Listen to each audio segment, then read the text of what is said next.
खरंच कापूस शेतकऱ्यांना कापसाची शेती करायला परवडते का हो? तुमच्यासमोर मी काही आकडेवारी मांडतो, बघा तुम्ही.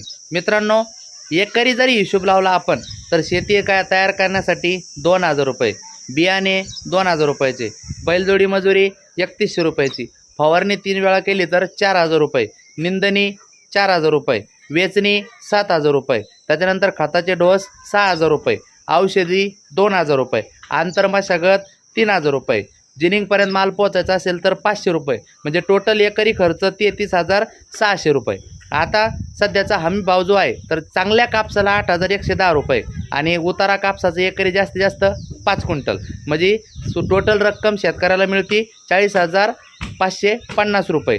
खर्च जर काढला तर उरतात 6,950 रुपये. मला सांगा, बिचारा शेतकऱ्याचं कुटुंब, शेतकरी वर्षभर राबून त्याला एकरी फक्त 5-6 हजार रुपये उरतात. अत्यंत दयनीय.